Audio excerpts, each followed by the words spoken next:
नमस्ते साहित्य स्पर्श। और ये है episode 1 of the breakdown of तर्पण। और आज हम जिस गज़ल की बात करने जा रहे हैं उसे लिखा है दुष्यंत कुमार ने और उसका नाम है कहाँ तो तय था चिरागा हर एक घर के लिए। वीडियो शुरू करने से पहले मैं आपको कुछ क्राइटेरिया बता दूं जिस पर हमने इस वीडियो को साधने का प्रयास किया है। पहला, बताई जा रही चीज़ का उद्गम कहाँ से हुआ है। दूसरा, बताई गई चीज़ की पूर्ण विवेचना। तीसरा, बताई गई चीज़ क्यों लिखी गई। और चौथा, कवि या कवित्री परिचय।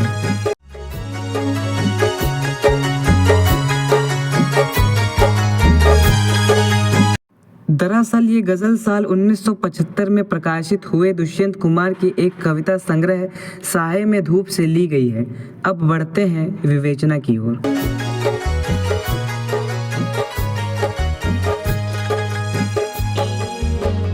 कहाँ तो तय था चरागा हर एक घर के लिए, कहाँ चराग मयस्सर नहीं शहर के लिए। कहाँ तो हमसे हर घर में चिराग होगा ये बात कही गई थी, लेकिन आज हालात ये है कि पूरे शहर के लिए भी एक चिराग काफ़ी नहीं है। यहाँ चिराग को सुख सुविधाएं और आशा का प्रतीक माना गया है। यहाँ दरख्तों के साए में धूप लगती है, चलो यहाँ से चले और उम्र भर के लिए। यहाँ छायादार पेड़ों की छांव में भी धूप लग रही है, यहाँ से जीवन भर के लिए चले जाना ही अच्छा है। यहाँ कवि छायादार पेड़ों को आधार बनाते हुए उन व्यक्तियों की तरफ इशारा कर रहे हैं जिनसे उन्होंने आशा रखी थी कि वो उनका जीवन शीतल बनाएंगे, लेकिन उन्होंने ही उनका जीवन धूप में झुलसा सा दिया है। तो यहाँ से जीवन भर के लिए चले जाना ही उचित है। वो मुतमईन है कि पत्थर पिघल नहीं सकता, मैं बेकरार हूँ आवाज में असर के लिए। सत्ताधारी पक्ष एवं ठहराव पसंद लोगों को ये यकीन हो चुका है कि जो चीजें जैसी चल रही हैं वैसी ही चलती रहेंगी, लेकिन मैं एक विद्रोह के इंतजार में हूँ। न हो कमीज तो पाँव से पेट ढक लेंगे, ये लोग कितने मुनासिब हैं इस सफर के लिए। अगर कमीज एक बुनियादी ज़रूरत ना होती तो ठहराव पसंद और सत्ताधारी लोग आपको ये तक ना पहनने देते। ये सब देखकर ख्याल आता है कि हम कितने उपयुक्त हैं यहाँ जीने के लिए। खुदा नहीं न सही आदमी का ख्वाब सही, कोई हसीन नजारा तो है नजर के लिए। इस जग में ईश्वर की अनुभूति ना हो तो ना हो, लेकिन मानव के बुनियादी सपने तो हों जिनको पूरा होने की उसे उम्मीद है। तेरा निजाम है सिल्दे ज़बान शायर की, ये एहतियात ज़रूरी है इस बहर के लिए।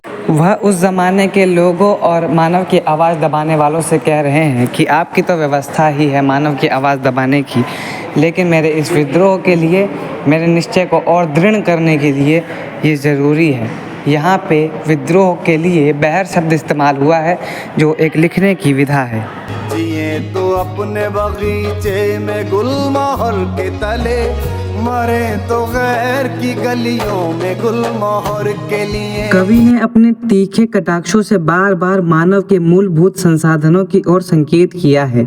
यहाँ गुलमोहर भी इसी चीज़ का प्रतीक है। कवि कहते हैं कि मनुष्य के मूलभूत संसाधनों के साथ ही उसे जीना चाहिए। अगर ये उसे प्राप्त नहीं है तो इसे प्राप्त करने के संघर्ष में अपनी जान दे देना ज़्यादा अच्छा है।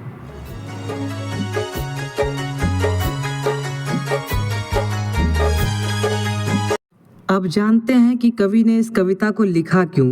तो 25 जून 1975 से 21 मार्च 1977 तक भारत में आपातकाल था, लेकिन इस आपातकाल की आड़ में जबरन नसबंदी, विरोधी नेताओं की गिरफ्तारी, मानव अधिकारों का हनन और प्रेस पर सेंसरशिप जैसे कार्य करके मानवों के अधिकारों को दबाने का प्रयास किया गया। इन्हीं सब चीज़ों को होता हुआ देख कवि के व्यथित मन ने इन पंक्तियों का निर्माण किया, जिन्होंने उस समय हो रही तत्कालीन परिस्थितियों का बहुत अच्छी तरह वर्णन किया है।